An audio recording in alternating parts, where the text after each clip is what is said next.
So hi guys, welcome to the channels. तो आज हमारे पास भैया हैं जो रशिया से उन्होंने एमबीबीएस ख़त्म करा है and he qualified FMG by securing 181 marks. तो हम ट्राई करेंगे कितना इन्फॉर्मेशन उनसे ले पाएँ कि हम कैसे प्रिपेयर करें, क्योंकि अगले साल हम भी देने जा रहे हैं एफएमजी की नेक्स्ट जो भी होगा।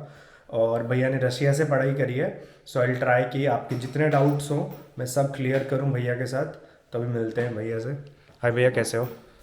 बढ़िया बढ़िया, बताइए। और भैया कैसे लग रहा है एफएमजी पहले अटेम्प्ट में क्लियर करके? बहुत अच्छा लग रहा है। अब तो बस इंटर्नशिप की तैयारी है और बहुत अच्छे से अच्छा लग रहा है बहुत।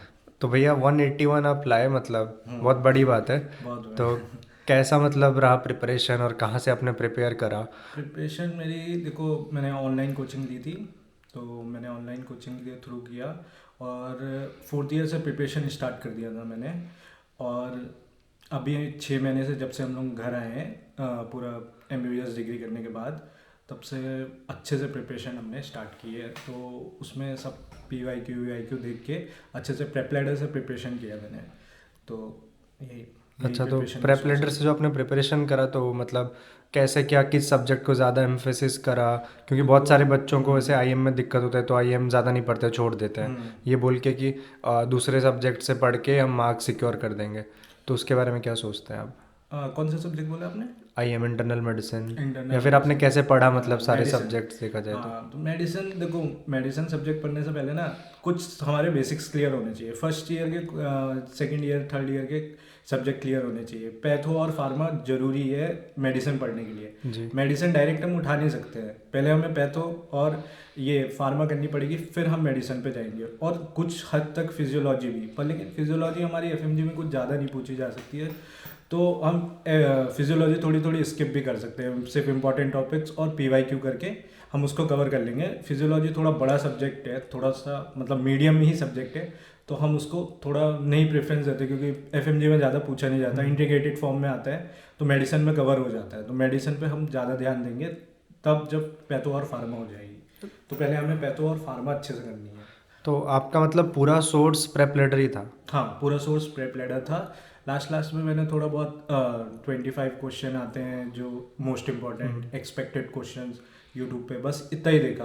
और पी वाई क्यू मस्ट है, मतलब पी वाई क्यू मतलब आप मिनिमम मान के चलिए 40 पी वाई क्यू जरूर होंगे मिनिमम। आए तो इस बार बहुत थे। अच्छा। हम्म। और मतलब आप बस ये प्रेप लेटर से ही मतलब प्रिपेयर करके आपको लग रहा है कि हुआ, या फिर रशिया में जो आप पढ़ रहे थे उसका भी लाइक हाँ योगदान है? होता है भाई। मैंने फोर्थ ईयर से स्टार्टिंग की थी पढ़ाई की, मतलब प्रिपरेशन की थी, फोकस्ड एफएमजी। तो फिर उससे पहले तो मैं कॉलेज में ही पढ़ता था, तो एनाटॉमी के अगर एग्ज़ाम होते तो एग्ज़ाम्स के लिए तो एक आध महीना पढ़ लिया बहुत है। और एक आध महीना भी नहीं, एक हफ्ता भी बहुत है। ठीक है, कॉलेज के एग्ज़ाम्स के लिए। पर लेकिन एग्ज़ाम्स को भी पास करने के लिए भी पढ़ना पड़ता है, तो उन सब से थोड़ा थोड़ा कॉन्सेप्ट बनते रहते हैं। फिर बाद में आप फोकस्ड करते हो ना तैयारी, तो आप एक पेपलेडर ले लो या कोई सा भी ऑनलाइन वो ले लो, सोर्स ले लो, और फिर उसकी तैयारी करो उससे अच्छे से लग के। बट यही है कि पढ़ना तो खुद ही है। पढ़ना तो खुद पड़ेगा भाई। मतलब रशिया में भी वही सीन है? हाँ, रशिया में भी वही सीन है। मतलब और वहाँ पे मतलब सबसे ज़रूरी बात, प्रैक्टिकल्स और इंटर्नशिप वो सब कैसा रहता है? प्रैक्टिकल्स होते हैं, इंटर्नशिप होते हैं, आपको फर्स्ट ईयर से ही वो ले जाते हैं, हॉस्पिटल हॉस्पिटल ले जाने लगते हैं। और वहाँ पे ज़्यादा अप्रोच ये रहता है कि हिस्ट्री लेने पे, मतलब आप ओके। हिस्ट्री कैसे लेते हो, आपका मतलब आप एमबीबीएस हो, आपको हिस्ट्री लेना अच्छे से आना चाहिए। आप हिस्ट्री इंपॉर्टेंट है। और दूसरी चीज़, वो थोड़ा डमी पे ज़्यादा उनका फोकस अच्छा। रहता है कि डमी एमी पे कराते हैं। इंटर्नशिप होती है लास्ट ईयर। मतलब जब समर वेकेशंस होते हैं 2-2 महीने के, तो 1 महीने हमें हॉस्पिटल में जॉब करनी पड़ती है एज अ इंटर्न टाइप। तो होता है, इंटर्नशिप भी होती है। तो आपका एक्सपीरियंस कैसा था रशिया में, फिर यहाँ पे आके इंडिया में अपने बहुत क्लियर बहुत करा? अच्छा था। अब तो याद भी आती है थोड़ी थोड़ी रशिया की। मतलब अच्छे लोग थे वहाँ पे। वेदर भी बहुत अच्छा था। ठंड थी पर लेकिन हम लोग तो एडजस्ट कर लेते थे, अच्छा लगता था हम लोगों के लिए। और बहुत वहाँ का फूड भी, एक दो चीज़ें बहुत याद आने लग गई। अब तो टेस्ट यहाँ तो मिलता भी नहीं है। हाँ, अब ये तो याद आने लग गया वहाँ का, वहाँ थे तो यहाँ की याद आती थी, यहाँ है तो वहाँ वहाँ की कम याद। से कम इंडियन मिल जाता था, यहाँ तो मिलेगा भी नहीं। हाँ, इंडियन मिल जाता था वहाँ पे। हम लोग खुद भी प्रिपेयर करते थे खाना। हाँ, सबसे तो बेस्ट हाँ। वही है। हाँ, मसाले वसाले ले जाते थे, मस्त प्रिपेयर करते थे खाना। और मतलब वहाँ पे ऐसे जिस जितना हमको पता है, गया तो नहीं मैं कभी, but Russia is a cold हाँ, कंट्री। Cold country. तो मतलब कितना ज़्यादा लाइक बियर कर मतलब आराम से हो जाता था या फिर कोई दिक्कत होता है? हमने फर्स्ट ईयर में जब गए थे, हमें 2 महीने ही हुए थे और उस समय -40 तक के गया था अच्छा। हमारे स्टेट में। तो मतलब उस समय भी नॉर्मल था, मतलब वहाँ की ना क्लोथिंग मतलब बहुत अच्छी है। अच्छा। मतलब जो कपड़े वपड़े पहनते हैं, और वहाँ पे अंदर ही मतलब बिल्डिंग के जाने के बाद आप मतलब हाफ शर्ट में भी घूम सकते हो। अच्छा पूरा मतलब पूरा मतलब जैसे हमारे यहाँ पंखे होते हैं, सेंट्रलाइज्ड वहाँ होगा। पे वो होते हैं, मतलब हीटर्स होते हैं हाँ। हर फिटेड। मतलब तो कोई इतना ज़्यादा दिक्कत नहीं होती, बस बिल्डिंग के बाहर दिक्कत है। और वहाँ पे भी जैकेट बहुत संभाल लेती है, तो इतना ज़्यादा दिक्कत नहीं हुई है ठंड तो तो वहाँ वहाँ पे पे। मतलब ये क्लॉथिंग एक्सपेंसिव है कि नहीं, इंडिया क्लोथिंग के बराबर? एक्सपेंसिव नहीं है वहाँ पे। मतलब सही है, ठीक ठाक है। मतलब यहाँ जैसे मिलता है वैसे ही वहाँ पे मिलता है।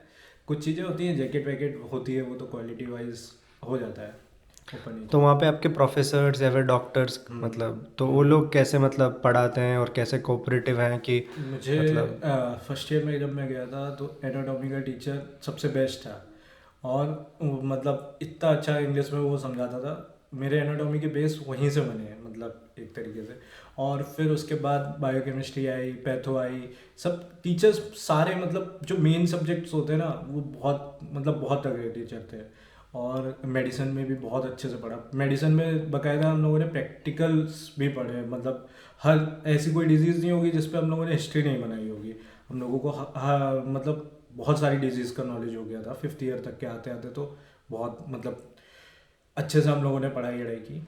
तो सही रहा हमारा, मतलब बहुत अच्छा एक्सपीरियंस रहा। तो फिर ये चीज़ तो मतलब आपको एफएमजी में क्लिनिकल केसेस जो होते हैं उनमें हेल्प करा होगा ज़रूर, जो हिस्ट्री क्लिनिकल टेकिंग। केसेस में ही ज़्यादा हेल्प करता है। जो रशिया की जो पढ़ाई है, मैं ये कहूँगा कि वहाँ पे क्लिनिकल ज़्यादा अप्रोच करते हैं। तो इतना ज़्यादा हम लोगों को ना बड़े क्वेश्चन से दिक्कत नहीं होती है जैसे यहाँ बड़े पे क्वेश्चन आके। देख कर डर लगता है डर बच्चों को। डर लगता है बच्चों को, पर हमें नहीं लगता। हम लोगों को बड़े क्वेश्चन में ही मज़ा आता है। पर लेकिन बड़े क्वेश्चन की तो सबसे अच्छी बात यह है कि उसमें बहुत सारी हिंट्स होती है। अब हाँ। वन लाइनर्स इस बार एफएमजी में वन लाइनर्स बहुत आए थे।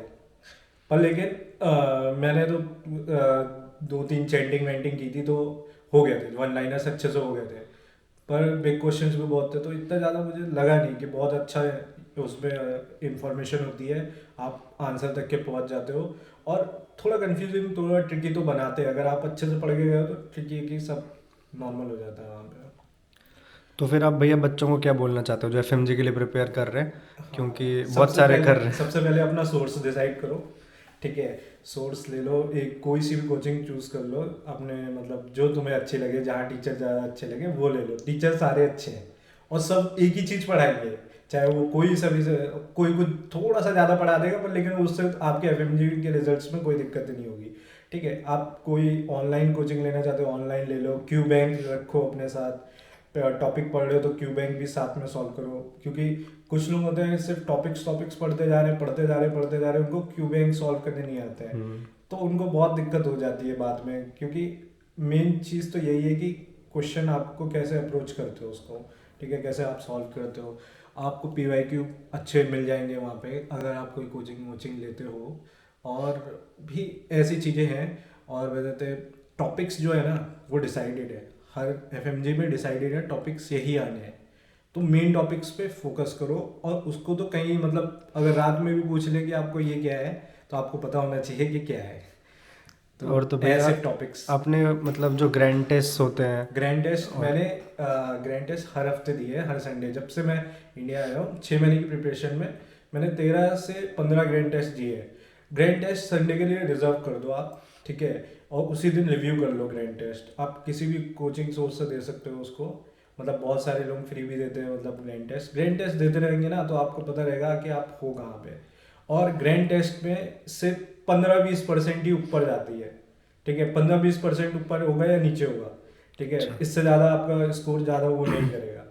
तो मेरे ग्रैंड टेस्ट में ऐसे ही आते थे 160, 165, कभी 170 भी चले जाते थे। और मेरा 181 आया एफएमजी में। तो बस इतना ही रहता था। स्टार्टिंग में ग्रैंड टेस्ट में भी मेरे 120 से स्टार्ट हुए थे, 110 आए थे पहले तो।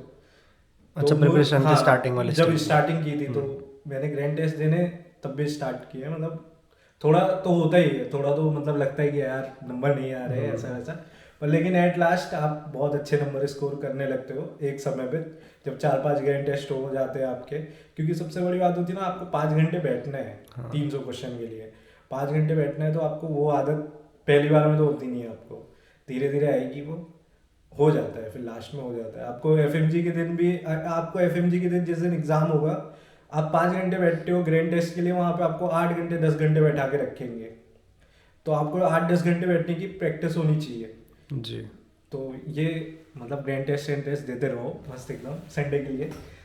और बाकी जो अभी लास्ट ईयर में है वो तो ग्रैंड टेस्ट स्टार्ट कर सकते हैं, और थर्ड ईयर तो अभी रोक के थोड़ा। हमारा तो 4 ही साल होता है ना एमडी का, हाँ, तो एक ही साल है कर देखा सकते जाए हो तो। आप लोग हाँ भी कर सकते हो। और ग्रैंड टेस्ट तो अच्छी चीज़ है। हाँ ठीक है भैया, थैंक यू, बहुत अच्छा लगा बात करके। तो गाइज़ ये थे भैया जिन्होंने बहुत अच्छा इन्फॉर्मेशन दिया आप लोगों के लिए जो प्रिपेयर कर रहे हैं एफएमजी का। तो ऐसे इन्फॉर्मेशन के लिए सब्सक्राइब करो और लाइक करो, और सारा डिटेल्स मैं डिस्क्रिप्शन में दे दूंगा, तो आप देख लेना कुछ भी अगर डाउट हो। So thank you for watching guys.